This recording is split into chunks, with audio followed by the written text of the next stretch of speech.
If you've watched the news or followed politics, chances are you've heard the term Orwellian thrown around in one context or another. The term was named after British author Eric Blair, known by his pen name George Orwell.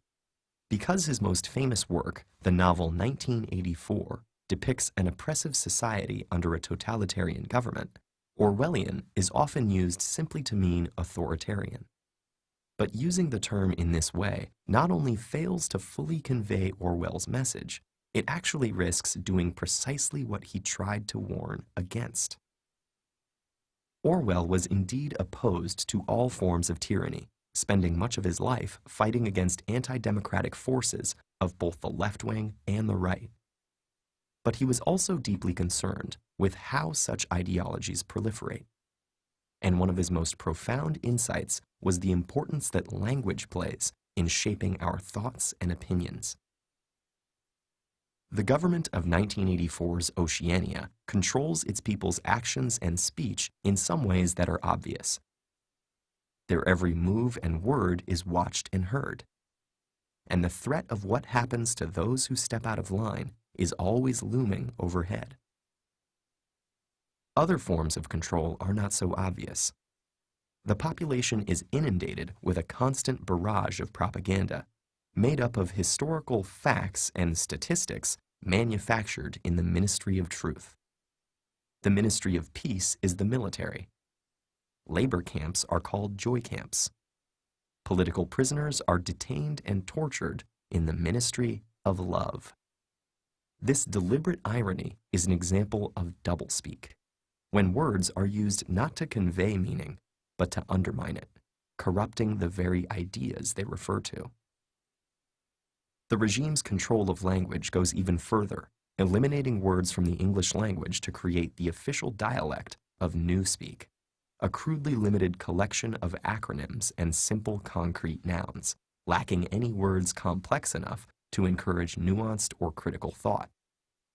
This has an effect on the psyche Orwell calls doublethink, a hypnotic state of cognitive dissonance in which one is compelled to disregard their own perception in place of the officially dictated version of events, leaving the individual completely dependent on the state's definition of reality itself. The result is a world in which even the privacy of one's own thought process is violated, where one may be found guilty of thought crime by talking in their sleep. And keeping a diary or having a love affair equals a subversive act of rebellion. This might sound like something that can only happen in totalitarian regimes.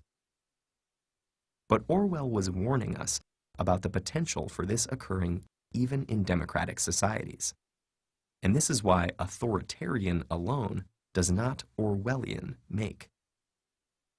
In his essay Politics and the English Language, he described techniques like using pretentious words to project authority, or making atrocities sound acceptable by burying them in euphemisms and convoluted sentence structures. But even more mundane abuses of language can affect the way we think about things.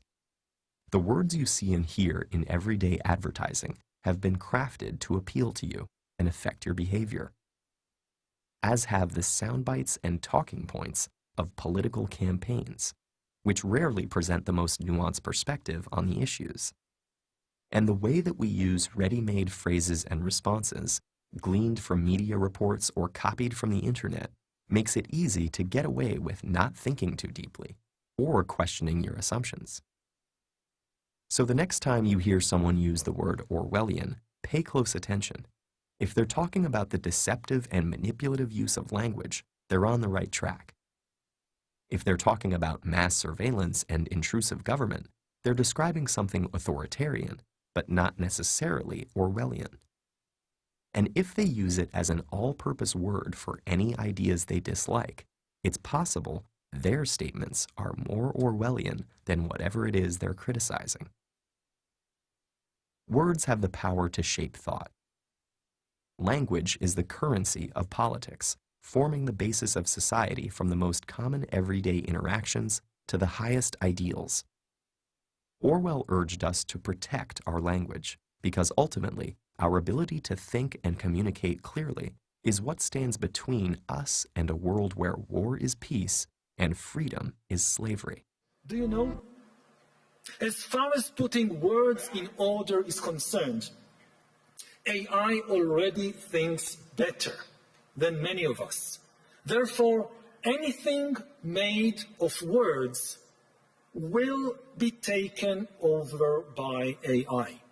If laws are made of words, then AI will take over the legal system. If books are just combinations of words, then AI will take over books. If religion is built from words, then AI will take over religion. This is particularly true of religions based on books, like Islam, Christianity, or Judaism. Judaism calls itself the religion of the book, and it grants ultimate authority not to humans, but to words in books. Humans have authority in Judaism not because of our experiences, but only because we learn words in books. Now, no human can read and remember all the words in all the Jewish books, but AI can easily do that. What happens to a religion of the book when the greatest expert on the holy book is an AI?